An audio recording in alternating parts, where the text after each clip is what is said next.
sport is like the national pastime. That's But in true. the Philippines, some might say that pageantry is the pastime. That's true. You know what? In the Philippines, we have pageants all over the places. Yes, we have pageants in the barangay, in school, national, local. That's why we really love Miss Universe. It's like it's giving pride and putting the Philippines back on the pedestal. That's why there's an added pressure as a candidate coming from a pageant-loving country. But it's a good pressure. I always look up to our former Miss Universe Philippines. They really did well in the competition. And now this is my time to show who I am, to offer what Rabiya can show to the rest of the universe. So I'm very happy, and at the same time, I'm excited to make all my kababayans proud, and hopefully I do. Why do you think it is that the Philippines love pageants? They have appreciation for beauty.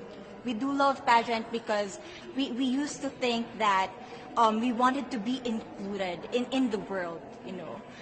I have to be honest, in the Philippines, my skin color used to be not the standard of beauty. I was obsessed whitening my skin because these are the kinds of beauty queen we see on the mainstream. But things were different now. That's why I'm very proud to be a morena. In the Philippines, we call it morena. It's brown skin girl. And to be able to represent, my color, my identity as a true Filipina. Tell me about your journey to being crowned Miss Philippines. In a world that, in a country, I should say, that loves pageants. That must have been a very intense process. Tell me about, your journey to being Miss Philippines. Well, my journey was crazy. You know what? I started to be a dark horse. Nobody noticed me. Nobody knows I was in the competition up until the preliminary and the coronation night. And when I won, I received different comments. Of course, there were people who didn't expect me to do well, who think that I cheated.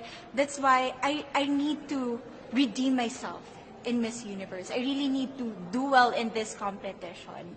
And the thing is, I love pressure. I love criticism. I get better every day with that. You tell me I cannot do that, I turn to you and I'm going to say that, no, I can do it for myself. Good for you.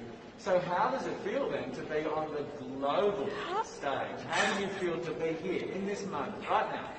It's crazy, but I'm overwhelmed with the support, not just from the Filipino community, but also from Thailand, Latin countries who do appreciate me as a candidate, as a person.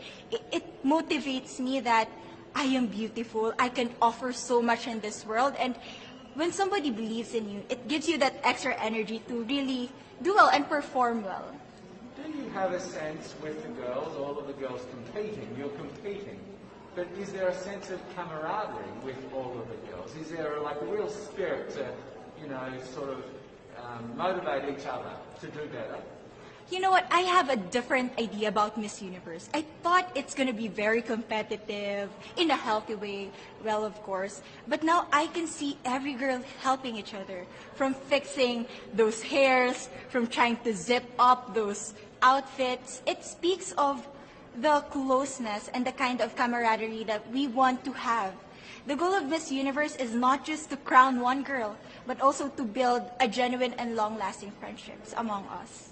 Would you say within the Miss Universe world, the contestants, is there a sisterhood? Are you sisters?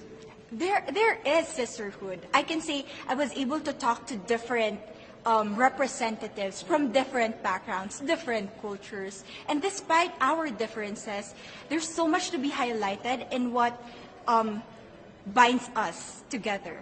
And that is because we want to empower women. We want to have our advocacies. We want to speak for the things that we love. And that's a celebration of women and the beauty that we have. So coming out of this week, obviously you would love to be crowned Miss Universe. Of course. And that would be wonderful, of course, for any of you. But what else will you take out of this week? What do you think you'll feel at the end of this week, regardless of the result? How will you be a different person? It's the growth and the development that I was able to have during preparing for this training. I will be honest, there was a moment that I lost my identity. because I was put under pressure. I was in that position in which I feel like I'm not good enough. I'm not a good representative of my country, but I was able to bounce back stronger. And if I was able to do that for Miss Universe, I will be able to do that in life. That is my greatest takeaway from Miss Universe. Okay, so the Philippines have a huge amount of fans. Yes. I want you to give us a little bit of a message to the fans here and at home. But send a message. What would you say to all the fans in the Philippines? To all my fans from the Philippines and from all over the world, maraming salamat po. Thank you so much for loving me and for believing in me. It means a lot to somebody who is so naive in this industry, who has no idea how to become a beauty queen on the first day of my journey. But because of your love and support, I was able to be the woman that I am today. And regardless of the result, I may or I may not win the crown, but one thing is for sure, I'm gonna make you all proud.